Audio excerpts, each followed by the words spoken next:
আসসালামু আলাইকুম রহমতুল্লাহি বারাকাতু। অ্যাকচুয়ালি আমাদের আজকের পর্বে যেহেতু প্রথম, আমরা আজকে ৫ মিনিটের মক্তবের ৪টি হরফ শিখব।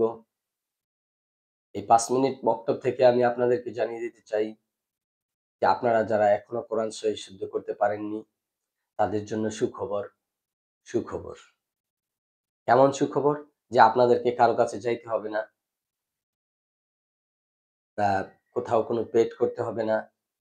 আপনি ফ্রি কিভাবে সহজে কোরআনকে সহি করতে পারেন, সেই খেদমত নিয়ে ইনশাআল্লাহ আমি হাফেজ মোহাম্মদ আল আমিন আপনাদের পাশে থাকবো। আজকে আমরা ৫ মিনিটে ৪টি হরফ শিখব। পর্যায়ক্রমে আমরা প্রত্যেকটা হরফের মাখরাজ এবং কোনটা কিভাবে পড়তে হয়, কোনটার উচ্চারণ কি, ওইগুলি সহ আমরা কি করব, শিখব ইনশাআল্লাহ। তার আজকে আমরা কোন ৪টি হরফ শিখব? প্রথম থেকে আরবি হরফ কয়টি? ২৯টি। ২৯টি হরফ থেকে আজকে ৪টি হরফ শিখব শুধু। এদিকে বোর্ডে দেখেন, আলিফ, বা, তা, সা। দেখা যাচ্ছে? আলিফ, বা, তা, সা।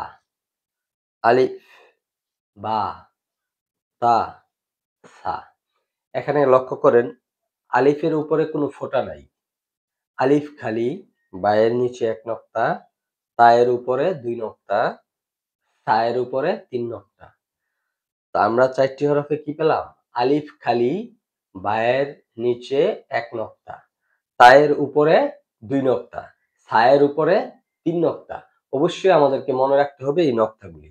৩টা হরফ দেখেন একই রকম, বা, তা, সা। তো আমাদেরকে মনে রাখতে হবে কি, ৩টি হরফের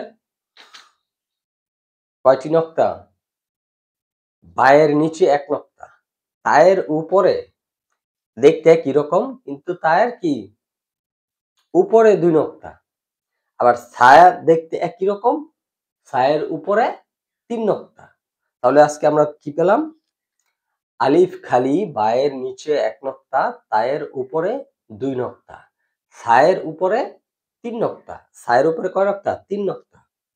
বায়ের নিচে ১ নক্তা, তায়ের উপরে ২ নক্তা, ছায়ের উপরে ৩ নক্তা।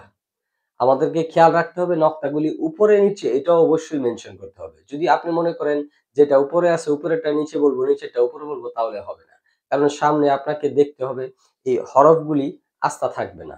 একটু ভেঙে, ভেঙে যখন শব্দ তৈরি হয় তখন হরফগুলি ভেঙে, ভেঙে শব্দ বানানো হয়।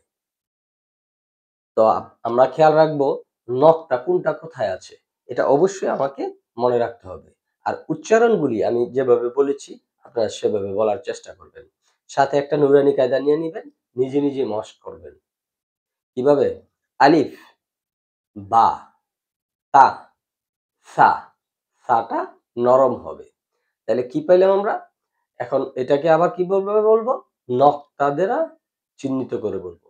আলিফ খালি, বায়ের নিচে ১ নক্তা, তায়ের উপরে ২ নক্তা, সায়ের উপরে ৩ নক্তা।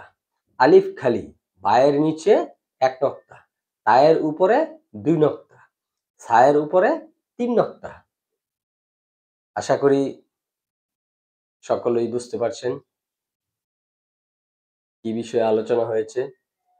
ইনশাআল্লাহ এই প্রথম থেকে আজকে থেকে আমরা শুরু করলাম, শেষ পর্যন্ত আমরা আপনাকে কিভাবে কোরআন সহি করানো যায় সে ব্যাপারে চেষ্টা করব ইনশাআল্লাহ। তো পাশে থাকবেন, আর অবশ্যই চ্যানেলটি সাবস্ক্রাইব করে রাখবেন, যাতে প্রত্যেকটা ভিডিও আপনার আমি দেওয়ার সাথে সাথে আপনার সামনে চলে যায়। বেল আইকনে টাচ করে রাখবেন। তো সবাই ভালো থাকবেন, সুস্থ থাকবেন। আজকের মতো আমরা এখানেই বিদায় নিচ্ছি। আল্লাহ হাফেজ।